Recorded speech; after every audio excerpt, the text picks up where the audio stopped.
ಸೀರೆಗಳು ನಾವು ಉತ್ಪಾದನೆ ಮಾಡಿದಂತ ಬಟ್ಟೆಗೆ ಒಂದು ವೈಜ್ಞಾನಿಕವಾದಂತ ಬೆಲೆ ಇಲ್ಲ, ಬೇಡಿಕೆ ಇಲ್ಲ. ಈ ರೀತಿಯಾದಂತ ನೋವಿನಲ್ಲಿ ಹಗಲು ರಾತ್ರಿ ಕಳೀತಾ ಇದ್ದೀವಿ ನಾವು. ಇವತ್ತು ನಾವೊಂದು 5-6 ಕಾರ್ಯಕ್ರಮಗಳನ್ನ, ಹೋರಾಟಗಳನ್ನ, ಸಂವಾದಗಳನ್ನ, ಸಮಾಲೋಚನಾ ಸಭೆಗಳನ್ನ, ಎಲ್ಲ ರೀತಿಯಾದಂತ ವಿಚಾರ ವಿನಿಮಯಗಳನ್ನ ಮಾಡಿಕೊಂಡು ಸರ್ಕಾರದ ಗಮನವನ್ನು ಸೆಳೆದಿದ್ದೇವೆ. ಆದರೂ ಸಹ ಇಲ್ಲಿ ತನಕ ಏನಪ್ಪ ನಿಮ್ಮ ಸಮಸ್ಯೆಗೆ ಇದು ಪರಿಹಾರ, ನೀವೆತ್ತಿದಂತ ಪ್ರಶ್ನೆಗೆ ಇದು ಉತ್ತರ, ನೀವು ಸಂಕಷ್ಟದಲ್ಲಿದ್ದೀರಾ, ನಿಮಗೆ ನಾವು ನಿಮ್ಮ ಜೊತೆ ಇದ್ದೀವಿ ಅನ್ನೋ ರೀತಿಯಲ್ಲಿ ರಾಜ್ಯ ಸರ್ಕಾರನೂ ಬಂದಿಲ್ಲ, ಕೇಂದ್ರ ಸರ್ಕಾರನೂ ಬಂದಿಲ್ಲ.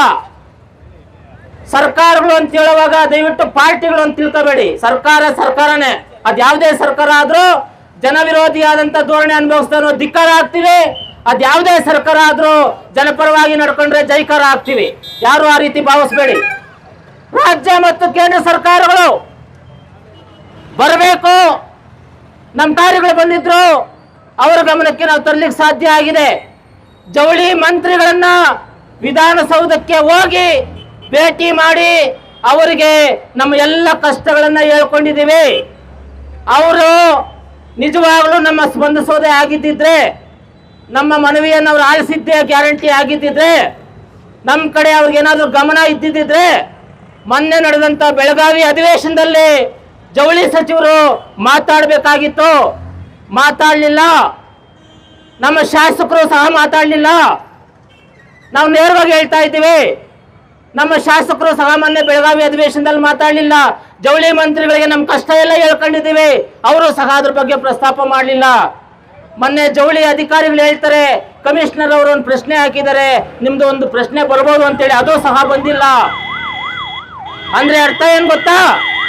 ನೇಕಾರ ಸತ್ರು ಪರವಾಗಿಲ್ಲ, ನೇಕಾರ ಏನೇ ಕಷ್ಟ ಬಂದ್ರು ಸಹ ಅವ್ರ ಪಾಡವ್ರು ಬಿದ್ಕೊಳ್ಳಿ, ನಮ್ಮ ಪಾಡಿಗೆ ನಾವು ರಾಜ್ಯ ಆಳ್ಕೊಂಡಿರೋಣ, ನಮ್ಮ ಸುಖ ನಾವು ಬೀಳೋಣ, AC ರೂಮ್ನಲ್ಲಿ ನಾವು ಜೀವನ ಮಾಡೋಣ ಅಂತೇಳಿ ತಿಳ್ಕೊಂಡಿದ್ರೆ ಖಂಡಿತ ಹೇಳ್ತಾ ಇದೀವಿ, ರಸ್ತೆ ತಡೆ ಮಾಡೋದ್ರ ಮೂಲಕ ಅದು ಖಂಡಿತ ನಿಮ್ಮ ಅಭಿಪ್ರಾಯ ತಪ್ಪು.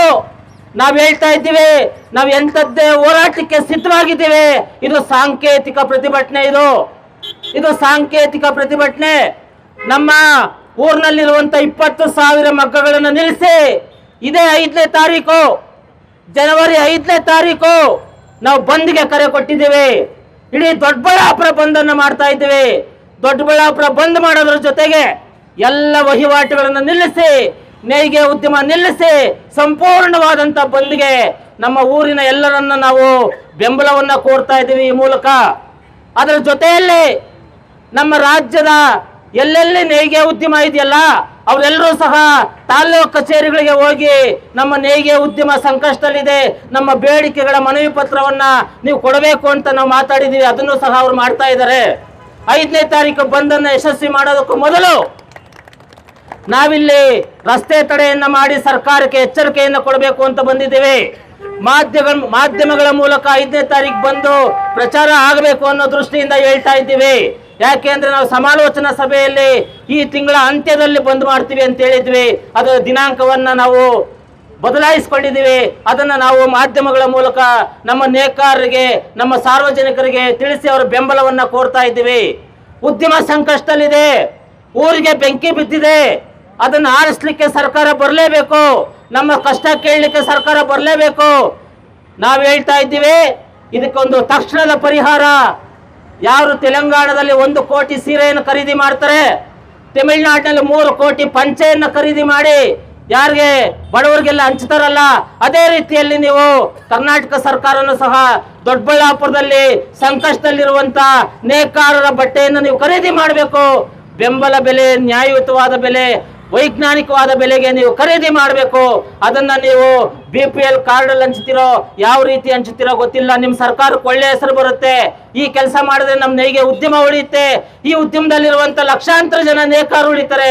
ಇದನ್ನ ನೀವು ತಕ್ಷಣಕ್ಕೆ ಮಾಡಬೇಕು ಅಂತೇಳಿ ನಾವು ಒತ್ತಾಯವನ್ನ ಮಾಡ್ತಾ ಇದ್ದೀವಿ ಬಂಧುಗಳೇ. ಆ ದೃಷ್ಟಿಯಿಂದ ಇವತ್ತು ನಾವು ರಸ್ತೆ ತಡೆಯನ್ನು ಮಾಡ್ತಾ ಇದ್ದೀವಿ. ಎಲ್ಲರೂ ಸಹ ಬಂದಿದ್ದೀರಿ, ನಿಮಗೆ ಮತ್ತೊಮ್ಮೆ ಸ್ವಾಗತ ಮಾಡ್ತಾ, ಈ ನಮ್ಮ ಹೋರಾಟದಲ್ಲಿ ಕನ್ನಡ ಪರ ಹೋರಾಟಗಾರರು ಮಾಜಿ ನಗರಸಭಾ ಸದಸ್ಯರು ಆದಂತ ಶ್ರೀಯುತ ಜಿ ಸತ್ಯನಾರಾಯಣ ಅವರು ಬಂದಿದ್ದಾರೆ. ಅವ್ರಿಗೆ ತಮ್ಮೆಲ್ಲರ ಪರವಾಗಿ ನಾನು ಸ್ವಾಗತವನ್ನ ಕೋರ್ತಾ ಇದ್ದೀನಿ. ಅವ್ರು ಬಂದು ಒಂದೆರಡು ಮಾತಾಡಬೇಕು ಅಂತೇಳಿ ನಾನು ಅವರಲ್ಲಿ ಕೋರ್ಕೊಳ್ತಾ ಇದ್ದೀನಿ.